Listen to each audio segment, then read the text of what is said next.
Hi, my name is Stephen with Lexus of Concord. I'm sitting in a 2025 Lexus RX. As you can see here, I have showcasing the climate controls of the vehicle. Starting from the left, we have our temperature control. We can use this just like our home thermostat to adjust temperature in our car. To the left makes it colder, to the right sets the temperature warmer. Over on the passenger side, we have the passenger's temperature over here. That can be set the same, just by spinning the wheel to the left for colder or to the right for warmer. Moving up to the left here is our selection for what we want the air to go. So we can push it once, we have face and feet, just to the feet, defrost, and back to face. Of course, if it's in automatic setting, all of these will be overwritten by the Lexus just trying to keep you comfortable. As you can see, when I pushed auto, it turned up the fan into a mid-range temperature. It is just trying to keep you warm. What we can do is just drag the center switch here just to turn down the fan so you can customize that setting. Moving on to the right over here is our recirculation. This will keep the air inside the cabin and pass it through the vehicle's cabin air filters. Next button over here is air conditioner. This button will force the air conditioner to be on, kind of like an air conditioner booster. If the vehicle is kind of on a warmer temperature and it's cooler outside, it may decide that it needs to turn on the heat. So this will override that and have it set for a more air-conditioned cooling setting. More functions are with the car are heated and cooling seats and heated steering wheel. We have automatic settings for those. So pushing the cooled and heated seat button up here, we'll see it goes into automatic. It is using the temperature set here on the climate control to decide if it needs the heated or cooled seats. Since it's hotter outside, it's 81 degrees outside right now, and I have it set for 71 in the car, it is going to turn on my cooled seats to keep me comfortable.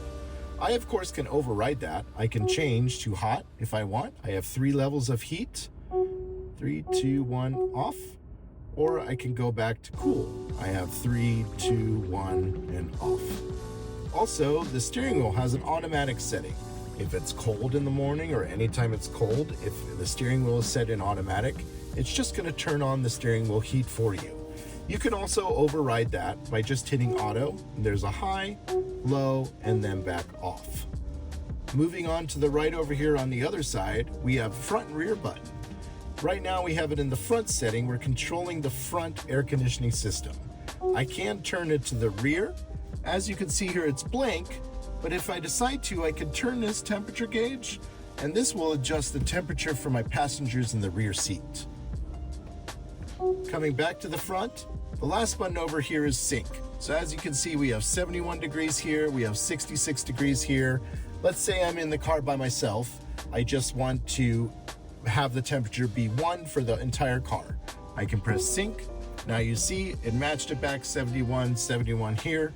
And if I turn this left side, it moves both the left and the right side. I hope this helps with some of the basic functionality. There's a couple more things advanced. We can go front defroster is right here, and rear defroster is right here. We also have, under climate, we have a couple options here. Climate Concierge. If we turn on Climate Concierge, that uses 13 sensors along with some infrared sensors that know your actual body temperature. So with Climate Concierge on and the car in automatic, you can see as it turned on the cooled seats option, the auto heated steering wheel option, and the passenger, and the fan raised up right now. So it's trying to get to this 68 degrees. It takes a look at my body temperature. It actually knows my body temperature right now, and it's going to try to cool off the car. It's actually pretty warm outside. I'm kind of hot, so it's turning the fans on high because it thinks I really need to cool down.